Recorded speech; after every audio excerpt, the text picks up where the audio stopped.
Hello students, welcome back to Yatin classes. और आज की वीडियो के अंदर हम कवर करेंगे अपना एक और बहुत ही इंपॉर्टेंट चैप्टर जो है मनी। बहुत ही छोटा सा चैप्टर है, सेलेक्टेड क्वेश्चंस हैं जो इसमें से पूछे जाते हैं। और क्या क्या क्वेश्चंस, किस तरीके के टॉपिक्स इसमें से पूछे जाएंगे, वो सारे हम इस वीडियो के अंदर कवर करेंगे। चलिए स्टार्ट करते हैं अपना मनी चैप्टर। देखो बेटा, मनी से पढ़ने से पहले मैंने आप लोगों को बैंकिंग चैप्टर में भी बताया था, she is our finance minister Mrs Nirmala Sitharaman. ठीक है, यहाँ आपका पैसा आ गया सारा का सारा। तो स्टार्ट करते हैं कि जब हमारे देश के अंदर पैसा नहीं था, पैसे से पहले क्या चीज चलती थी। जब ये नोट्स नहीं चलते थे तो उससे पहले क्या चलता था बेटा? उससे पहले चलता था हमारे देश में बार्टर सिस्टम। ठीक है, बार्टर सिस्टम क्या होता था कि सामान के बदले सामान एक्सचेंज किया जाता था। फॉर एग्जांपल मान के चलो, आपके पास चावल है, मेरे पास गेहूं है। मैंने आपको गेहूं दे दिया, आपने मेरे को चावल दे दिए। इससे क्या होता था कि एक्सचेंज जो होता था वो ऐसे ही चला करता था, क्योंकि कोई कॉमन यूनिट तो थी नहीं उस टाइम पे कि कोई मीडियम ऑफ एक्सचेंज बन जाए कि जैसे आज के टाइम पे क्या है कि आपको कुछ भी चीज चाहिए, आप जाके मार्केट में बेच दो, पैसा आएगा, उससे फिर जो चीज आपको पसंद है वो खरीद लो। पर पहले के टाइम पे चलता था बार्टर सिस्टम, सामान के बदले सामान। आप यहाँ वीडियो इसमें फोटो में देख रहे हो कि ये बेचारा कुछ सामान लेके आया, ये इनको देगा और इनसे अपने शूज लेके चला जाएगा। बार्टर सिस्टम को हम एक और नाम से जानते थे, that is C to C economy, that is known as commodity to commodity economy. It is a system in which commodity were exchange for commodity. सामान के बदले क्या बदला जाता था बेटा? सामान बदला जाता था। It is known as commodity for commodity economy. Clear हुआ? कमोडिटी टू कमोडिटी इकोनॉमी भी से बोला जाता था, जो था बार्टर सिस्टम। बार्टर सिस्टम में क्या होता था कि इस बंदे को इससे सामान एक्सचेंज करना है, बट यहाँ पे ना कुछ प्रॉब्लम्स भी चलती थी। सबसे बड़ी दिक्कत जो आती थी, यहाँ पे कुछ ड्रॉबैक्स थे जो कि बार्टर सिस्टम के थे, जिनको आगे मनी ने दूर किया। अगर आप ड्रॉबैक्स अच्छे से कर लेते हो तो आपके मनी के फंक्शंस कवर हो जाएंगे, और अगर आप मनी के फंक्शंस कर लोगे तो आप लोगों के बार्टर सिस्टम के ड्रॉबैक्स हो जाएंगे। तो किसी भी एक चीज को अच्छे से कर लो, दूसरी चीज ऑटोमेटिकली तैयार हो जाएगी। मैंने इस तरीके से आप लोगों की एक्सप्लेनेशन की है, जिससे कि आपका barter system as well as money के फंक्शन दोनों के दोनों एक साथ ही कवर हो जाए। तो यहाँ पे बात करते हैं कि प्रॉब्लम क्या थी। चार प्रॉब्लम थी बार्टर सिस्टम के अंदर। सबसे पहली थी lack of double coincidence of bond. दूसरी थी lack of common unit of value, lack of system of deferred payment and lack of system of storage and value. एक एक करके सारों को समझते हैं, इसी के साथ फंक्शन भी करते हुए चलेंगे। सबसे पहले बात करते हैं lack of double coincidence of wants की। तो बेटा देखो, lack of double coincidence of wants क्या कहता है? कह रहा है कि मिस्टर ए है, इसके पास व्हीट है, और बी है, इसके पास बेटा राइस है। ठीक है, ए बी के पास चाहता है, ये इससे कहता है कि मुझे अपना राइस दे दे और मेरे से मेरा व्हीट ले ले। बी कहता है भाई मेरे को राइस नहीं चाहिए, मेरे को इसके बदले में घी चाहिए।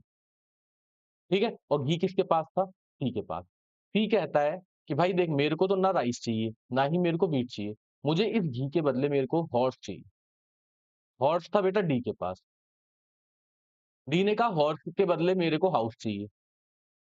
अब हाउस था ई के पास। ठीक है, अब मेरे को ऐसा कोई बंदा ढूंढ के बता दो जो अपना सामान एक्सचेंज करके दूसरे का सामान लेने को तैयार हो रहा हो। यही सबसे बड़ी प्रॉब्लम थी बेटा बार्टर सिस्टम के अंदर। हमें वो लोग ढूंढने मुश्किल हो जाते थे जो हमारा सामान लेके हमें अपना सामान दे दें। तो यही lack of double coincidence of want वाली पॉइंट कहता है। ये क्या कहता है? कहता है difficulty in double coincidence of want. क्या कह रहा है? It was difficult to find the person whose want was the same as we want to give. उसकी भी वही वांट थी जो मैं उसे देना चाहता हूँ। ठीक है, and who want to and who want to give the same commodity which we want at the same time. मतलब ये मान के चलो, I want product E, I want product Y, इन दोनों में अगर सेटलमेंट हो जाती है तब तो चलो बहुत ही बढ़िया है। बट अगर नहीं हुई तो ये वाली प्रॉब्लम आप लोगों के सामने खड़ी हुई है। Due to this problem of goods was having limited area, this problem was overcome by money system of exchange by serving as medium of exchange. देख रहे हो, मैंने इसी के अंदर आप लोगों को कवर भी करवा दिया कि इस प्रॉब्लम को दूर किया मनी ने आके, पैसे ने आके। और पैसा क्या बना? Medium of exchange. तो एक फंक्शन बन गया मनी का। मीडियम ऑफ एक्सचेंज क्या कहता है कि money act as a medium of exchange, एक माध्यम बन जाता है एक्सचेंज का। ये दोनों जने जाएंगे, इनके पास जो जो प्रोडक्ट है, ये जाके मार्केट में इसे सेल करेंगे। मार्केट में सेल करेंगे तो इनके पास पैसा आ जाएगा। तो जिसको जो सामान खरीदना है वो जाके मार्केट से खरीद के लेके आ जाओ। प्रॉब्लम दूर हो गई ना बार्टर सिस्टम की। बट हम अभी क्या पढ़ रहे हैं? हम पढ़ रहे हैं प्रॉब्लम्स ऑफ बार्टर सिस्टम। सबसे पहली प्रॉब्लम आपकी थी difficulty of double coincidence of bond. It means goods in possession of two different individual are needed by each other. हर दूसरे से चाहिए होता था, बट इसको दूर करा किसने आके? बेटा मनी ने। ये थी सबसे पहली प्रॉब्लम बार्टर सिस्टम की, that is lack of double coincidence of bond. दूसरी प्रॉब्लम क्या आ जाती है? दूसरी प्रॉब्लम आती है बेटा lack of common unit of value. Lack of common unit of value कहता है कि there were no exchange ratio. क्या होता है ये एक्सचेंज रेशियो ध्यान से समझना, कि मान के चलो ए और बी में सेटलमेंट हो जाता है, ठीक है? ए के पास व्हीट था और बी के पास आप लोगों का राइस था। इन दोनों में सेटलमेंट हो गया, चलो ठीक है, आप मेरे को राइस दे दो, मैं आपको व्हीट दे देता हूँ। इसने एक बॉक्स भर के व्हीट का दिया, अब इसके बदले ये राइस कितना देगा? कोई एक्सचेंज रेशियो है? आज आपको पता है कि व्हीट ₹20 का 1 किलो मिल रहा है, ठीक है? और राइस आपका मान के चल रहे हैं ₹50 का या ₹100 का 1 किलो मिल रहा है, ठीक है? आज के टाइम पे मनी की वजह से ये रेशियो पता चल सकती है कि भई 1 किलो राइस की कीमत 5 किलो व्हीट के बराबर है, क्योंकि व्हीट अगर 5 किलो लोगे तो ₹100 का होगा और राइस 1 किलो लोगे तो ₹100 का होगा। मनी के आने की वजह से एक्सचेंज रेशियो मिला, बट बार्टर सिस्टम में जब पहले चला करता था तो there were no exchange ratio. तो ये कीवर्ड है इसका कि there were no exchange ratio under barter system. तो अगर मैं बात करूँ यहाँ पे, क्या there was no common unit of value for any commodity in barter system. कोई कॉमन यूनिट नहीं थी जिसमें से एक्सचेंज किया जा सके। मनी में तो आज के टाइम पे है, उस टाइम पे नहीं थी। It means there was no exchange ratio. ये रहा बेटा कीवर्ड। क्लियर हुआ? For example if you want to exchange car for house, how we would calculate the exchange ratio and how this transaction would be settled. गाड़ी के बदले घर चाहिए तो किस तरीके से आप सेटलमेंट करोगे? ठीक है? ये बड़ा डिफिकल्ट होता था बार्टर सिस्टम में। Evolution of money offered a common unit of value. अभी मैंने समझाया ना, मनी ने आके एक एक्सचेंज रेशियो प्रोवाइड करवा दी। ये आप लोगों के सामने देखो एक बना हुआ है कि साइकिल के बदले क्या-क्या चीज़ें चाहिए। तो ये सारी चीज़ें आप लोगों को एक्सप्लेन कर देती हैं। ठीक है? थर्ड प्रॉब्लम की तरफ चलते हैं। थर्ड प्रॉब्लम कहती है lack of standard of deferred payment. इसको बेटा फ्यूचर पेमेंट के नाम से भी जाना जाता है। अब देखो प्यार से समझना इस चीज़ को, कि अगर पैसा नहीं होता तो फ्यूचर कॉन्ट्रैक्ट होने बड़े मुश्किल हो जाते थे। कैसे? आज के टाइम पे आपको पता है कि आप स्कूल में पढ़ने के लिए जा रहे हो और यू हैव टू पे सम, फॉर एग्जांपल ₹5000 दे दिए, ₹10,000 दे दिए, आपको एक फीस देनी पड़ती है पूरे मंथ की, ठीक है? बट अंडर बार्टर सिस्टम ऐसा तो था नहीं, क्या होता था? बच्चे पढ़ने के लिए क्या उस टाइम पढ़ाई नहीं होती थी? बिल्कुल होती थी। पढ़ने के लिए जाते थे, कोई गेहूँ लेके जाता था, कोई चावल लेके जाता था, कोई घी लेके जाता था, जिसके घर में जो सामान होता था वो ले जाके अपने टीचर्स को देते थे या वहाँ के स्कूल को पे करते थे। बट मनी ने आके इस प्रॉब्लम को भी दूर किया। अंडर बार्टर सिस्टम, मैं आज के टाइम पे किसी वर्कर को रखता हूँ, पूरे दिन उससे काम करवाता हूँ, तो मुझे पता है उसे पर डे के मुझे ₹1000 देने हैं, उसे पूरे दिन काम करने के। बट बार्टर सिस्टम में क्या होता था, उसे मैं क्या पे करूँ? उसे खाना दे दूँ, उसे चावल दे दूँ, उसे घी दे दूँ, उसे क्या चीज़ दे दूँ? ठीक है? तो ये बड़ी प्रॉब्लम हो जाती थी अंडर बार्टर सिस्टम की, फ्यूचर कॉन्ट्रैक्ट होने बड़े मुश्किल हो जाते थे। It act as a standard for payment, deferred payment है यहाँ पे, है ना? Deferred payment which are to be made in future. Deferred payment का मतलब जो आपको फ्यूचर में पेमेंट करनी है। Money encourages such transaction and helps in capital formation and economic development of the economy. It simplified the borrowing and lending operation. किसने आके ये साफ सही किया? तब आके बेटा मनी ने दूर किया। ठीक है? बट बार्टर सिस्टम में ये बड़ी प्रॉब्लम थी कि lack of standard of deferred payment होता था, फ्यूचर कॉन्ट्रैक्ट नहीं हो पाते थे। आई होप ये 3 पॉइंट आपको क्लियर हुए होंगे। फोर्थ है lack of storage of and transfer of value. इन दोनों को मैंने एक साथ ही कर दिया। Lack lack of storage and transfer of value का मतलब क्या होता है? बट आज के टाइम पे आपके पास मान के चलो एक खेत है और खेत पे आप लोग कोई सब्जी बना रहे हो, फॉर एग्जांपल टमाटर आपने प्रोड्यूस करे। आपके पास 1 करोड़ रुपए के टमाटर हैं, ठीक है? आप उन्हें कितने दिन स्टोर करके रख सकते हो? 2 दिन, 5 दिन, 10 दिन, 20 दिन उस टाइम पे। क्यों? क्योंकि पैसा तो था नहीं, आपको तो सामान स्टोर करके रखना होता था। बट आज के टाइम पे पैसे को रख सकते हो। मनी को स्टोर करना as a wealth is easier, but सामान को एज़ अ वेल्थ स्टोर करना बहुत डिफिकल्ट था। क्यों? क्योंकि उसके लिए बेटा स्टोरेज चाहिए। फॉर एग्ज़ाम्पल आज मेरे पास 1000 कट्टे गेहूँ के हैं, ठीक है? व्हीट के हैं। अब मैं उसको कहाँ पे स्टोर करूँ? मुझे वेयरहाउस लगेगा, हो सकता है कुछ कीड़े ना लग जाएँ, कुछ दिक्कत ना हो जाए, खराब हो जाए। आज के टाइम पे क्या है? जाओगे उस गेहूँ को लेके मार्केट में, बेचो, पैसा आया, पैसे को कितना भी रख लो। खराब थोड़ी ना होना है पैसा, अलमारी के अंदर 1 करोड़ रुपए इतने से बॉक्स के अंदर आ जाएँगे।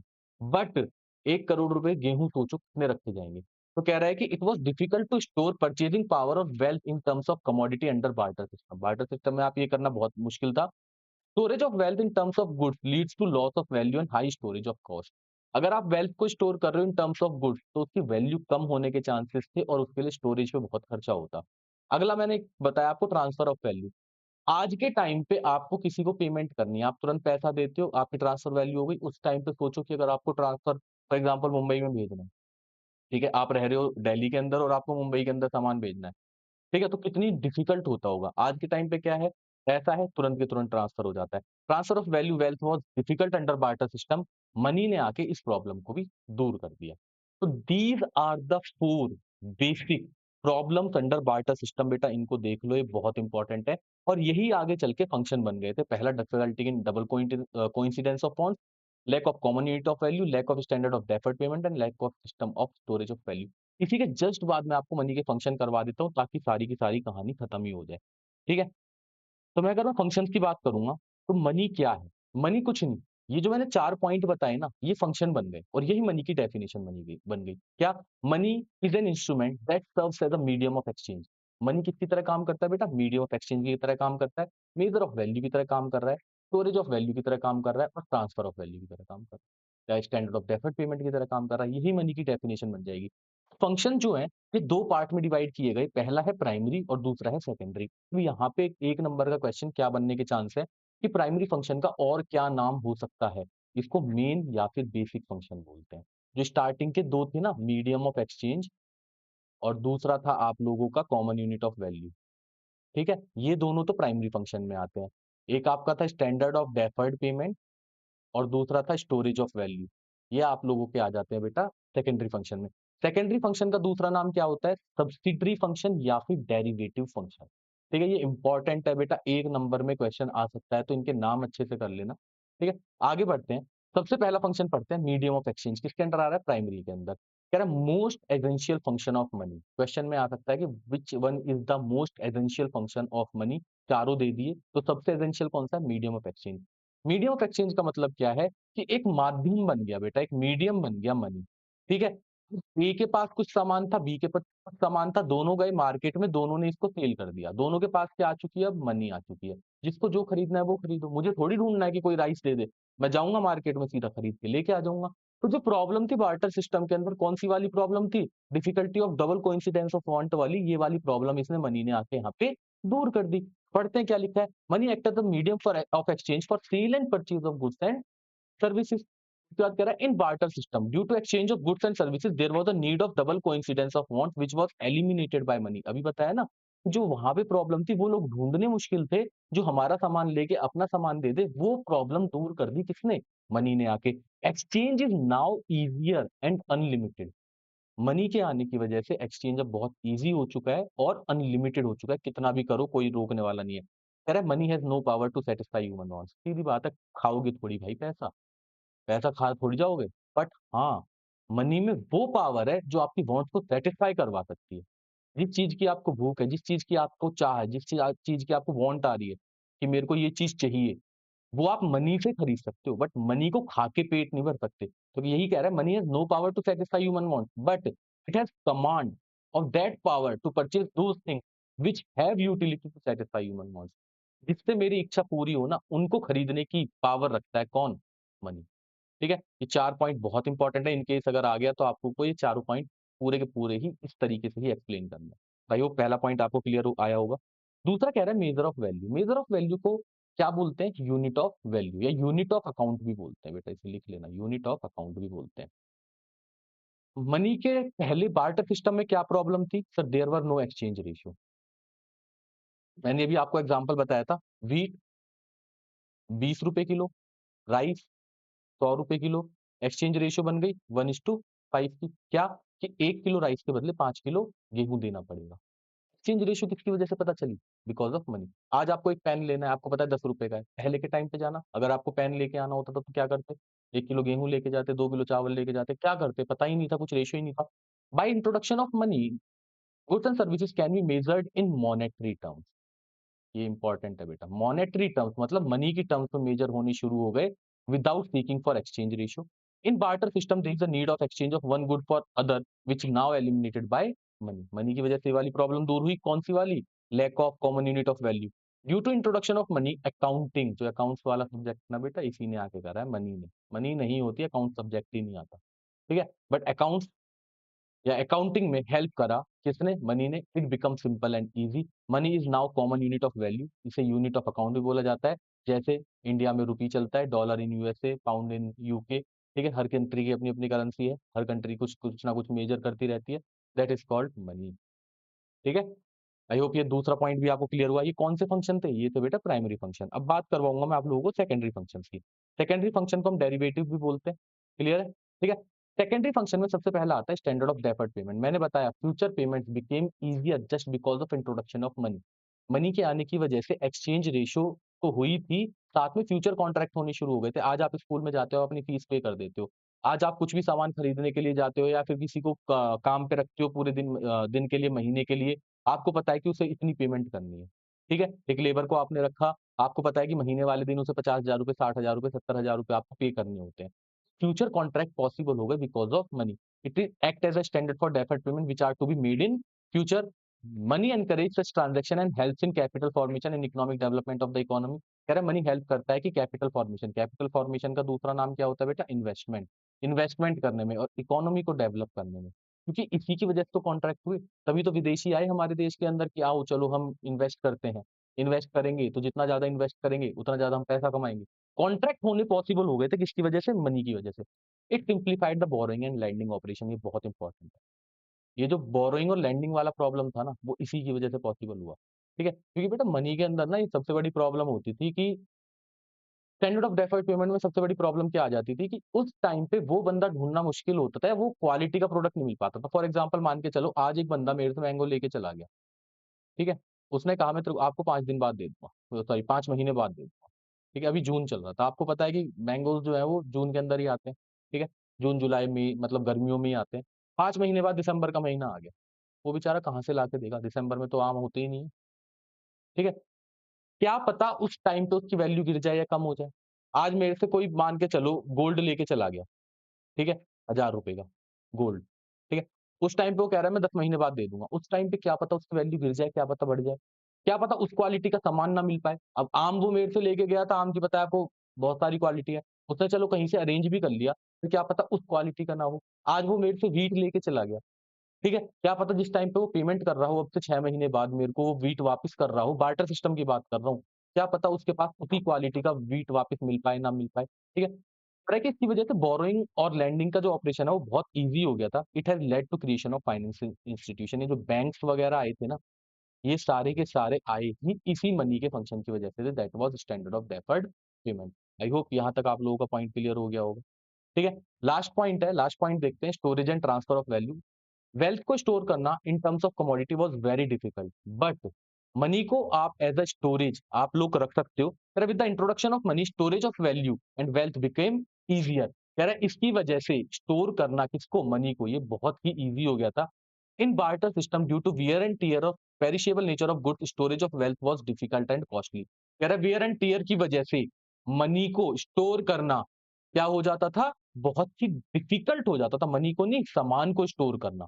गुड्स को स्टोर करना, क्योंकि वो खराब होने के चांसेस होते थे। जैसे मैंने अभी एग्ज़ाम्पल दिया सब्जी का, आपको टमाटर का एग्ज़ाम्पल दिया था, कि टमाटर को स्टोर करना वाज़ वेरी डिफिकल्ट। बट आज के टाइम पे उसी टमाटर को मार्केट में बेचो, आपके पास पैसा आएगा और पैसे की वैल्यू गिरेगी नहीं बेटा। पैसा कोई खराब थोड़ी सड़ थोड़ी जाएगा, पैसा तो रखा हुआ है, यूज़ होता रहेगा, चलता रहेगा। मनी के आने की वजह से transfer of wealth easier and cheaper, it became easier and cheaper. Clear हुआ? Transfer of value shows transfer of purchasing power from one place to another. Transfer of value की वजह से एक जगह से सामान दूसरी जगह जाना ईज़ी हो गया था। आई होप ये वाले पॉइंट आप लोगों को क्लियर हो गए होंगे। देखते हैं इसकी एडवांटेजेस, ये थोड़े से इंपॉर्टेंट है, इसीलिए मैंने अलग से बॉक्स के अंदर ही बना रखी है।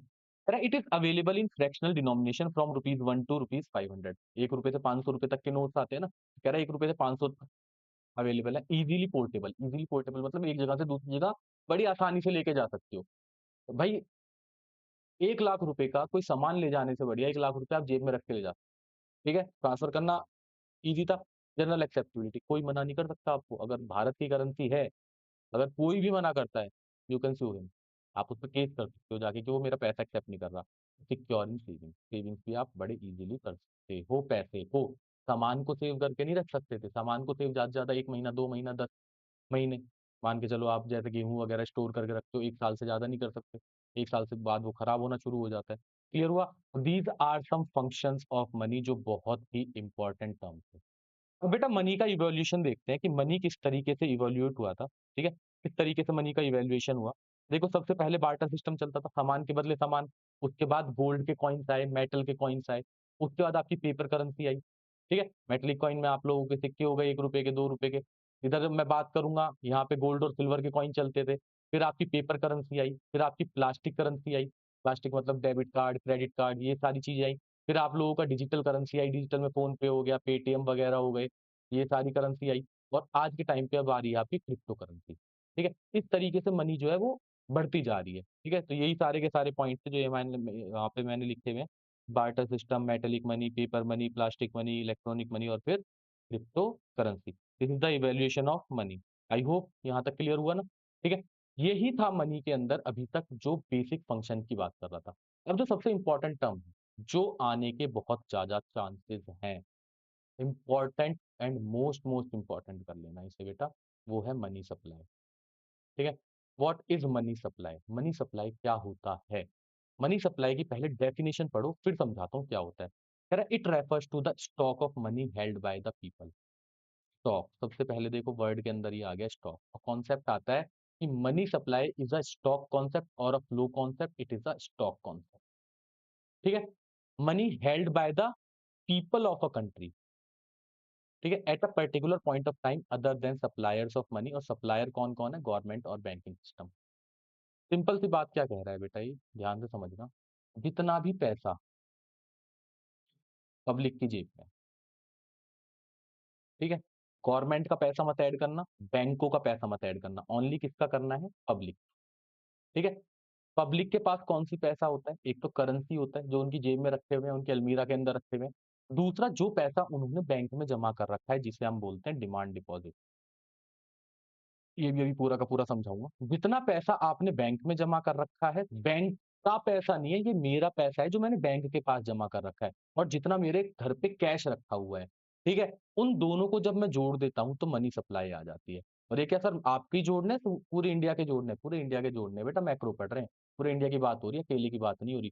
तो मनी सप्लाई की डेफिनेशन क्या कहती है? Money supply refers to the money held by public at a particular point of time other than the suppliers of money, who are the suppliers? Government and banking system। Clear हुआ? अब इसके अंदर दो component आए जो मैंने अभी आप लोगों को ये दोनों बताएंगे। क्या क्या कंपोनेंट है बेटा? एक तो करेंसी विद पब्लिक, कि लोगों की जेब में कितना पैसा है। दूसरा demand deposit with bank, bank के साथ जो आपने डिमांड डिपॉजिट करी हुई है। अब थोड़ा सा इसे देखो कि डिपॉजिट कितने तरीके के होते हैं। बेटा डिपॉजिट जो है ना, वो दो तरीके के होते हैं। एक होता है आपका डिमांड डिपॉजिट और एक होता है आपका टर्म डिपॉजिट। ठीक है? इसको टाइम डिपॉजिट के नाम से भी जानते हैं। क्या होते हैं? डिमांड डिपॉजिट वो डिपॉजिट होता है जो आपने बैंक में जाके पैसा जमा करवाया और जब आपको पैसों की जरूरत पड़ी वो पैसा आपके पास आ गया। ठीक है? फॉर एग्जांपल मान के चलो मेरे फ़ोन पे से मेरे को किसी को पेमेंट करनी है या पेटीएम से पेमेंट करनी है, मैं तुरंत पे कर सकता हूँ क्योंकि मेरे बैंक अकाउंट में पैसा रखा हुआ है। मैं इसके अगेंस्ट क्या इश्यू कर सकता हूँ बेटा? चेक इश्यू कर सकता हूँ कि मेरे को किसी को पेमेंट करनी है, मैंने उसे चेक काट के दे दिया। वो जाएगा बैंक में लगाएगा, तुरंत पैसे लेके आ जाएगा। ठीक है? जब भी आपने डिमांड करी आपका पैसा अवेलेबल था। बट टाइम डिपॉज़िट क्या होता है? आपने एक वर्ड सुना होगा फिक्स्ड डिपॉज़िट या एफडी जिसे बोलते हैं। फिक्स्ड डिपॉज़िट बेटा एक टाइम के लिए की जाती है। एक पर्टिकुलर पॉइंट ऑफ टाइम के लिए की जाती है, 5 साल के लिए, 3 साल के लिए, 4 साल के लिए। ये ऐसा पैसा होता है कि आप जाके बैंक में जमा करवा देते हो। उनसे ये कहते हो कि भई एक काम करना, मुझे ना ये 5 साल बाद पैसा दे देना। दोनों में फ़र्क क्या है? डिमांड डिपॉज़िट का जो इंटरेस्ट रेट होता है ना, वो कम होता है as compare to fixed deposit. Fixed deposit पे इंटरेस्ट ज़्यादा मिलता है, तो मेरे पास जो एक्स्ट्रा पैसा रखा हुआ है, मैं उसे जाके सेव कर देता हूँ इन फॉर्म ऑफ एफडी कि मैं 5 साल बाद निकालूँगा। इसके अगेंस्ट में कोई चेक इश्यू नहीं कर। ये जब भी मेरा मन करेगा मैं तब जाके पैसा नहीं निकाल सकता। सर बीच में ज़रूरत पड़ गई 2 साल बाद, हाँ जा सकते हो बट आपको वो कॉन्ट्रैक्ट खत्म करना पड़ेगा। उनसे कहना पड़ेगा कि ये जो फिक्स्ड डिपॉज़िट मैंने करवाया था टाइम के लिए 5 साल के लिए, मुझे 2 साल बाद पैसों की ज़रूरत है, तो आप इसको खत्म करो कॉन्ट्रैक्ट को और मेरा पैसा वापस कर दो। इसका एक पूरा प्रोसेस होता है, ठीक है? बट इसके अंदर कोई प्रोसेस नहीं है। आपको जाना है, आपने पैसा जमा करवाया, जब आपका मन करेगा तब जाओ बैंक से पैसे निकाल के लेके आ जाओ। आई होप यहाँ तक क्लियर हुआ होगा आप लोगों को, ठीक है? आगे बढ़ते हैं। कि करेंसी विद पब्लिक, 2 कंपोनेंट बताए ना, एक तो करेंसी विद पब्लिक, एक आता है आपका डिमांड डिपॉजिट। दोनों को पूरा का पूरा एक्सप्लेन करके समझाता हूँ कि करेंसी विद पब्लिक में क्या-क्या चीज़ें आती हैं। तो करेंसी विद पब्लिक के अंदर सबसे पहले आ रहा है it consist of paper notes and coins, ठीक है? जो भी आपके पास नोट्स रखे हुए हैं, जो भी आपके पास कॉइन्स रखे हुए हैं, ये सारे के सारे किसमें आएँगे? करेंसी विद पब्लिक में। दूसरा, it is a fiat money, fiat money क्या होता है? Which has a order from government, और इसे कह सकते हैं लीगल टेंडर मनी। ये बेटा इंपॉर्टेंट टर्म है, ठीक है? It is a legal tender money. Legal tender money क्या होती है कि इस पे गवर्नमेंट का ऑथराइजेशन है। मैंने बैंकिंग चैप्टर में पढ़ाया था, नोट कौन छापता है? आरबीआई। आरबीआई ने अपनी स्टैंप लगा दी, गवर्नर ने साइन कर दिया, ठीक है? आप जाओगे किसी को पेमेंट कर रहे हो, कोई भी ऐसा बंदा नहीं है जो आपको मना कर दे पैसा लेने से, ठीक है? उसे नोट एक्सेप्ट करना पड़ेगा। इन केस अगर वो नोट एक्सेप्ट नहीं करता, आप उस पर जाके केस कर दो, सिंपल सा, ठीक है? बट वो ये नहीं कह सकता कि मैं आपका पेमेंट नहीं ले रहा, ठीक है? इसीलिए इसको फिएट मनी या फिर लीगल टेंडर मनी बोला जाता है, which is authorised by the government. It is also known as legal tender money. मैंने यहाँ पे बता ही दिया आप लोगों को। क्लियर हुआ यहाँ तक? ठीक है? उसके बाद आता है demand deposit with bank. Demand deposit अभी पूरा का पूरा समझाया। डिमांड डिपॉजिट का एक और नाम होता है बैंक मनी। ये ध्यान रखना। क्या नाम होता है बेटा? Bank money. आगे कह रहा है it can be encashed by issuing cheque. इसके अगेंस्ट आप क्या इश्यू कर सकते हो बेटा? चेक इश्यू कर सकते हो।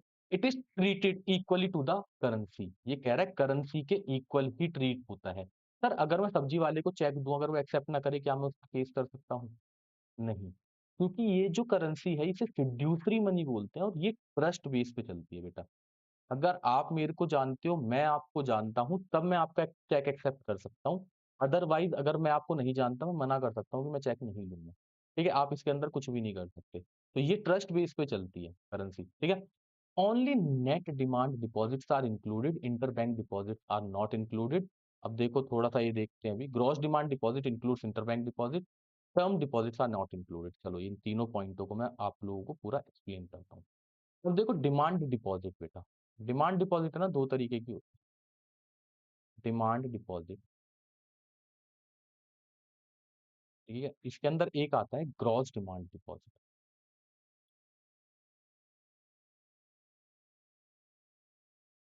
एक आता है आपका नेट डिमांड डिपॉजिट, ठीक है? दोनों में क्या फर्क है, ध्यान से समझना। बेटा ये जो ग्रॉस डिमांड डिपॉजिट मैंने आप लोगों को बताया ना, इसमें देखो एक तो पब्लिक का पैसा है ही, ठीक है? प्लस इसमें ना इंटर बैंक डिपॉजिट और होता है। सर ये इंटर बैंक डिपॉजिट क्या है? इंटर बैंक डिपॉजिट का मतलब होता है कि बेटा मान के चलो एसबीआई को कुछ पैसों की जरूरत पड़ी, वो गया पंजाब नेशनल बैंक के पास, ठीक है? उसने पंजाब नेशनल बैंक से कहा, बोला भाई एक काम करना, 10 लाख रुपए उधार देना 4 दिन के लिए, 4 दिन बाद वापस करता हूँ, क्योंकि बैंक आपस में ना लेन देन करते रहते हैं, और ये इस पे फिर इंटरेस्ट चार्ज करते हैं पंजाब नेशनल बैंक वाले, क्योंकि बैंक भैया इंटरेस्ट के लिए ही बैठा हुआ है, उसका प्रॉफिट ही इंटरेस्ट से आता है मेन, है ना? तो उसने 10 लाख रुपए एसबीआई ने लिए, किससे? पीएनबी से। तो यहाँ पे क्या हो रहा है, एक दूसरे का पैसा जमा हो रहा है, ठीक है? पीएनबी ने अपना पैसा किसके पास जाके जमा करवा दिया? एसबीआई के पास, या फिर उसने एसबीआई को लोन दे दिया। तो ये इंटर बैंक डिपॉजिट हो रहा है ना, आपस में बैंकों का डिपॉजिट हो रहा है ना। वो कह रहा है कि जो मनी सप्लाई है ना, वो इंटर बैंक डिपॉजिट को नहीं इंक्लूड करता, और जो आपका ये जो ग्रॉस डिमांड डिपॉजिट है ना, इसके अंदर इंटर बैंक डिपॉजिट होता है। तो नेट डिमांड डिपॉजिट में कौन आता है? ओनली पब्लिक का पैसा। तो यही तो लाइन यहाँ पे लिखी थी, यहाँ लिखा था only net demand deposit are included, inter bank deposit are not included. Gross demand deposit के अंदर कौन आता है? Inter bank deposit. इसलिए ग्रॉस डिमांड को नहीं लेते, नेट डिमांड को लेते हैं। और अगला कह रहा है टर्म डिपॉजिट। टर्म डिपॉजिट को अभी मैंने बताया किस नाम से जानते हैं? टाइम डिपॉजिट के नाम से जानते हैं, जिसको हम एफडी का भी नाम दिया था। क्लियर हुआ? इसको हम इंक्लूड नहीं करते हैं कंपोनेंट्स के अंदर। These two components are also known as transaction money. बेटा ये इंपॉर्टेंट है कि ट्रांजैक्शन मनी कौन कौन सी है? करेंसी हेल्ड बाय पब्लिक और डिमांड डिपॉजिट। डिमांड में भी कौन सी deposit? Net demand deposit. Clear हुआ यहां तक? ठीक है, आगे बढ़े। आगे कहता है मेजरमेंट ऑफ मनी सप्लाई, कि मनी सप्लाई के मेजरमेंट कौन कौन से हैं। अब देखो बेटा, मनी को मेजर करने के लिए 4 कंपोनेंट है। सबसे पहला M1, दूसरा M2, तीसरा M3, चौथा M4। भाई ये भी तो निकालना पड़ेगा ना कि इकोनॉमी में कितना पैसा घूम रहा है, कितना मनी सप्लाई है इकोनॉमी के अंदर, ये भी तो कैलकुलेट करना है। तो इसके लिए ना 4 कंपोनेंट बनाए गए हैं। वैसे आप लोगों के कोर्स में यही है, ठीक है? सिलेबस के अंदर यही दिया हुआ है आप लोगों को, तो आपको इसी पे फोकस करना है। बट मैं चारों के चारों समझा दूंगा, एक बार बस रीड कर लेना, बट फोकस इसी पे करना। M1 में कौन कौन आता है? कह रहा है M1 में आता है CC plus DD plus OD. CC का मतलब करेंसी हेल्ड बाय पब्लिक, जो मेरी जेब में पैसा रखा हुआ है। डीडी का मतलब demand deposit with bank, demand deposit with banks, bank के साथ आपने कितना पैसा जमा कर रखा है। और तीसरा आता है ओडी। ओडी का मतलब होता है other deposit with RBI. RBI के साथ जो डिपॉजिट है। सर आपने कहा था कि बैंकों का पैसा नहीं होता ऐड, आप अब क्यों कर रहे हो? बेटा अदर डिपॉजिट विद आरबीआई का मतलब है कि कोई भी फॉरेनर्स ने पैसा जमा करवा रखा हो, फॉरेन इंस्टीट्यूशंस ने जमा करवा रखा हो, एफआईआई हो रखा हो, फॉरेन इंस्टीट्यूशनल इन्वेस्टर्स हैं, विदेशियों का पैसा जमा है तो हमारी इकोनॉमी के अंदर ही सर्कुलेट हो रहा है। ठीक है? तो अदर डिपॉजिट ये बैंकों का पैसा नहीं जमा है। ये जमा किसका है? फॉरेनर्स का जमा है। तो उनका अगर पैसा जमा है तो इसे घुमाओ भाई इकोनॉमी के अंदर। M1 में 3 चीज़ें आई CC plus DD plus OD. M2 के हिसाब से जब मनी सप्लाई करने आए तो जिसने M1 बनाया तो M2 वाला जो लेके आया उसने कहा नहीं M1 वाला नहीं चलेगा। एक और चीज़ ऐड करनी पड़ेगी। बोला M1 के तो तीनों कंपोनेंट ऐड करो ही करो। चौथी चीज़ ऐड कर दो saving of people with post office. आपको पता है पोस्ट ऑफिस में भी अकाउंट ओपन होते हैं आप लोगों के। जैसे बैंक में अकाउंट ओपन होते हैं ना पैसा जमा कर सकते हो और निकाल सकते हो। इस तरीके से पोस्ट ऑफिस में भी आप पैसा जमा कर सकते हो और निकाल सकते हो। पोस्ट ऑफिस में भी आपका एक अकाउंट ओपन हो सकता है। ठीक है? तो कह रहा है जो भी पैसा भाई वो भी तो डिमांड डिपॉजिट है ना, जब भी जाओगे तब भी पैसा निकाल सकते हो। आपने तो यहाँ पे बस बैंकों का पैसा ऐड किया है। आपने तो बताया ही नहीं कि पोस्ट ऑफिस का पैसा भी लेना है। आप क्या करोगे? उसने M2 वाले ने कहा saving of people with post office भी लो। ठीक है? फिर आया M3। M3 ने कहा देखो भई ऐसा है, M1 के तो तीनों कंपोनेंट लो, बट इसको मत लो क्योंकि डिमांड डिपॉजिट बोल रहा है तो उसके अंदर ऑलरेडी इंक्लूड होगा, हम ये मान के चल रहे हैं। उसने कहा net time deposit with commercial bank लो, क्योंकि जो लोगों ने टाइम डिपॉजिट जमा करवा रखा है, एफडी जो करवा रखी है, वो भी तो लोगों का ही पैसा है। वो भी तो लोगों का ही पैसा है, उसे भी ऐड किया जाए। ठीक है? उसके बाद M4 आया, M4 ने कहा एक काम करो M3 के तो सारे कंपोनेंट ले लो और उसके बाद सेविंग विद पोस्ट ऑफिस जो छोड़ दिया था उसे भी ले लो, other than in form of NSC. अब देखो बैंक में जब आप पोस्ट ऑफिस में पैसा जमा करवाने के लिए जाते हो ना तो एक सर्टिफिकेट मिलता है नेशनल सेविंग सर्टिफिकेट। क्या आप उसमें पैसा जमा करवा रहे हो? अगर उसमें पैसा जमा करवाया है तो वो मनी सप्लाई में इंक्लूड नहीं होता है। ठीक है? और अगर उसके अलावा आपने कोई भी सेविंग अकाउंट ओपन करवा के और आप लोगों ने पैसा जमा करवा रखा है, वो आप लोगों का मनी सप्लाई में इंक्लूड होगा। ठीक है? इतनी मगजमारी करने की ज़रूरत नहीं है। ठीक है? बस ये आपको रीड करना था बट हाँ, M1 पे पूरा-पूरा फ़ोकस रखना। M1 में कौन-कौन आया था? M1 में मैं यहाँ लिख देता हूँ, CC currency held with public, ठीक है? Plus DD demand deposit plus OD with RBI. ठीक है? इन तीनों चीज़ों को ही मनी के M1 के कंपोनेंट्स कहा जाता है। तो बहुत ही इम्पोर्टेंट क्वेश्चन है, what is money supply, what are it component? अगर क्वेश्चन ये आता है कि मनी सप्लाई क्या है और उसके कंपोनेंट क्या है, तो बेटा आप लोगों को कंपोनेंट बताने हैं ये दोनों। ठीक है? कंपोनेंट ये भी जाएगा और ये भी जाएगा। M1 मत बताने लग जाना, CC plus DD are the components of money supply. ठीक है? और मनी सप्लाई की डेफिनिशन। क्लियर हो गया यहाँ तक? ठीक है? तो इसी तरीके से आप लोगों की ये चीज़ें थी जो इस चैप्टर के अंदर आने वाली थी बेटा। और यही सब कुछ आप लोगों को करना है। छोटा-सा चैप्टर है, फटाफट से कवर हो जाता है बट मनी सप्लाई को ध्यान रखना बहुत ही इम्पोर्टेंट है।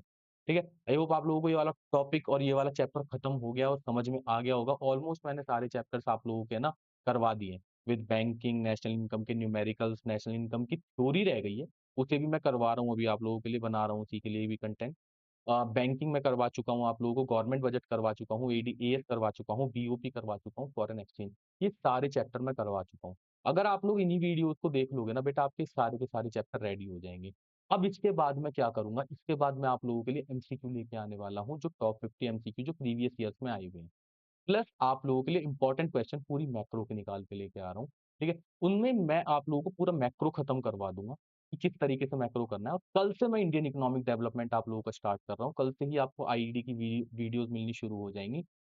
अब बस फॉलो करते रहो, जिस तरीके से अकाउंट्स में किया था इसी तरीके से इको में भी करके देख लो, आप बहुत ही खुश होके निकलने वाले हो, ठीक है?